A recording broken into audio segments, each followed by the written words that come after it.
I heard he got an 11th coming. Figured he learned a lesson from it. Maybe all your opponents pulling out last minute were trying to tell you something. Hey, Big Jerry. Yes, sir. That's the way you talk to your son. Everywhere you look, everywhere you bow. Ain't nobody alive in that full house. Your mother was at the game. Cardboard colors, fresh signs. My mother was in pain. You want to speak to the inmate? Press 9.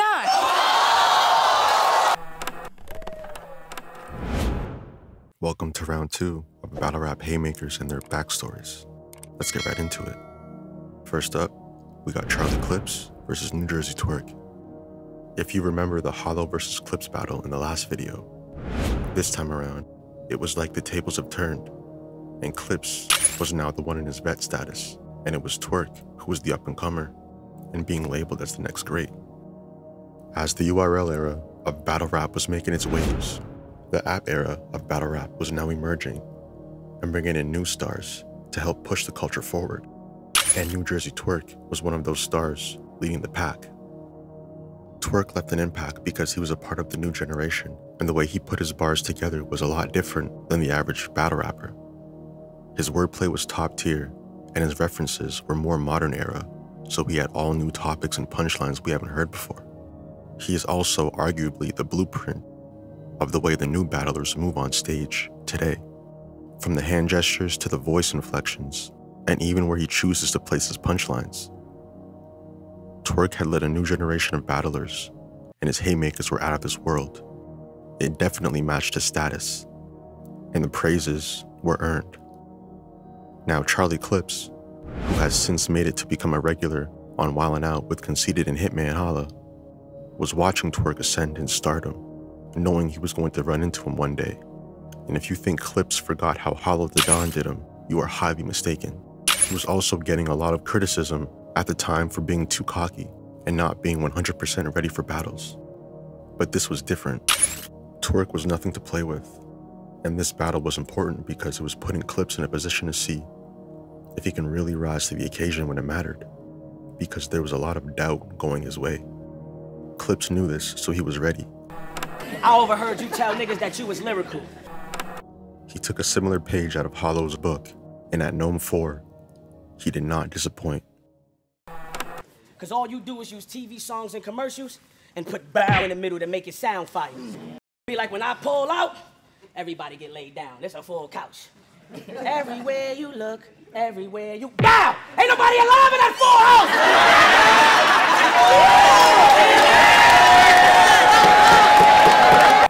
Just because he screams and adds bow, it does not make him lyrical.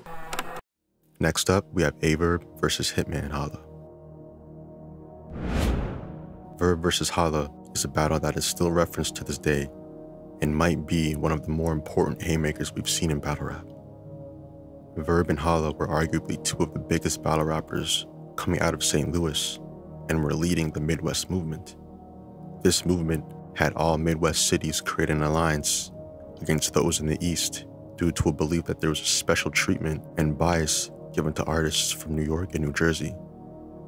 This battle was a big deal because two of the Midwest's best were going at it, and they were from the same area. Now, Verb created his moment by actually being the replacement in a battle versus another artist named SB that was happening on Smack's platform. Verb accepted the challenge, and that's when his famous Guardian Angels bar became a moment. This performance helped put Verb on the map and in the spotlight of battle rap. Now, ironically enough, the person he replaced in that battle was none other than Hitman Hala. Hala was the younger star to be who was making big waves early in his career, with moments against Young Ill, Cortez, and Arsenal, and also winning a Fight Club tournament that resulted in getting a call from Loaded Lux to bring him out to New York for a battle on Smack. But Hala was also a college athlete and was in school at the time, and that's the reason Verb went down and did his thing instead.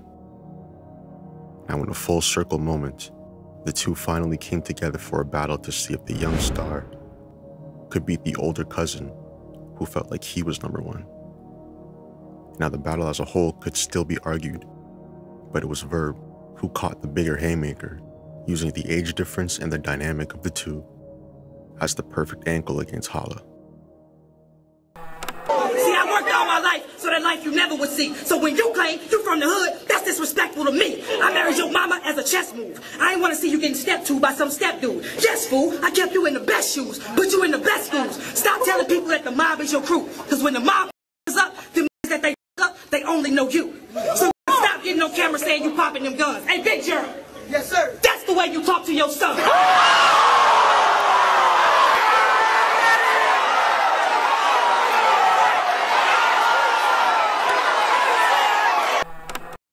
And this round has been a blueprint for a lot of third rounds in future battles, most notably being Lux versus Cal, but that's for another video.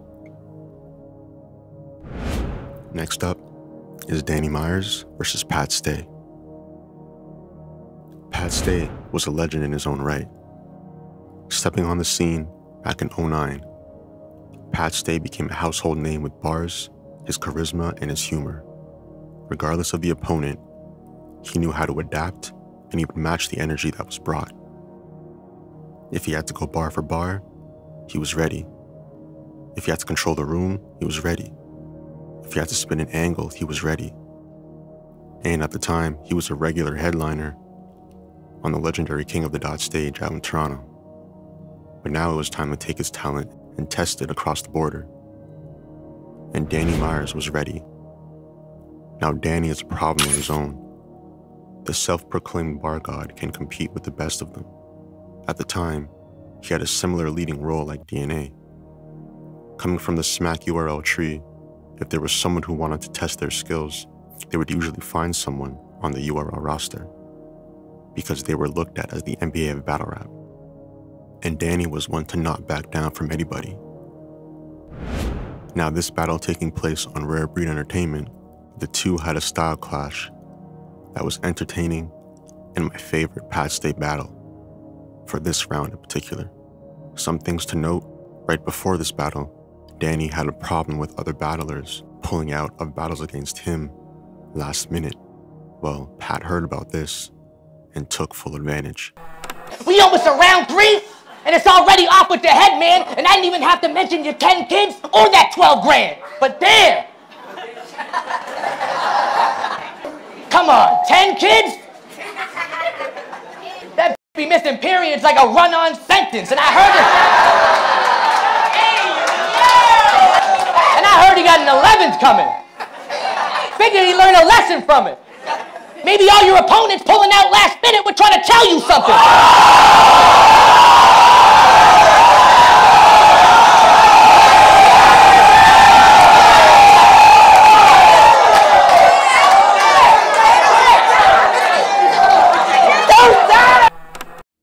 Next, Sue Surf versus Hitman Hala. Now the Surf versus Hitman battle was a match that was a clash of the titans. Like we've mentioned, there's the Smack era, the URL era, and the app era. If Loaded Lux, T-Rex, and Mook were the leaders of the Smack era, you can say that Hitman Hala and Sue Surf were two of the few battlers that were leading the URL era. And this battle had a lot to do with it. Both were young stars on their rise and just settling in their top-tier status. Hitman had his moments versus Verb, Arsenal, and John the Don.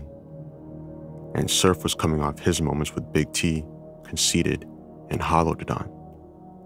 Both of them were feeling themselves and feeling like they were in their prime. So much so that the simple announcement of the date of the battle had all eyes on them, and all anybody could do was just wait.